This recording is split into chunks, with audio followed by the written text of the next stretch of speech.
доста от наеби си живота с мен. Днес приличам на малък фъкбой. И сега малкият фъкбой ще сглобява шкаф. О, да! Днес като бях в Икеа си взех още 50 000 неща. Имаме една малка масичка. Имаме тази сладка кошничка, беше намалена, затова си я взех. Още от белите кутии. И абсолютно любимото ми имаме една лампичка с една огромна кружка. Нямам търпение да я сглобя и да я видите. И да, Икеа ми смениха огледалцето, но на каква цена? Първо не ми дигаха цял ден и аз не знаех дали трябва да влача целия огромен тежък кашон или само огледалцето. Затова натоварих целия огромен тежък кашон и по път за Икеа най-накрая взеха, че ми дигнаха и казаха, че е трябвало да нося само огледалцето. И затова влачих огромния тежък кашон и на отиване, и на връщане. Беше супер. Захванах се да сглобявам всичките бели кутии, които между другото влезнаха в прекрасна употреба. След което започнах да сглобявам лампичката с огромната кружка, която свети много яко. Ще я видите в някои от следващите епизоди, както и масичката. И накрая на епизода ще видим точно къде ще ги позиционираме. Време, приятели, за великото разместване.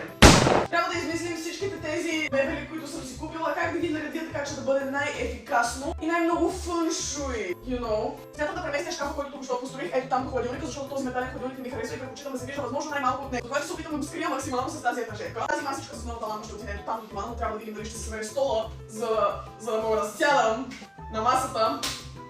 Да. Всичкото това местене отне толкова повече време, отколкото очаквах. Тук в някои кадри може да видите как бързо посядам на дивана, за да видя дали се вижда хубаво телевизора. Дори в тези забързани кадри се личи колко дълго време заставам и объркано размишлявам. Хора, не съм сигурна дали това ще е финалната конфигурация. Ето я масичката, не ми гледайте алкохолчето. Не съм сигурна, в бъдеще сигурно ще го разместя допълнително. Сега ще видим какво мога да разпределя от тези неща по чекмеджета. В следващия епизод най-накрая приключваме хола, така че може да ме последвате, за да не го пропуснете. Ако спешно ви трябва мотивация в живота, може да отидете да изгледате предишните епизоди от поредицата. Бай!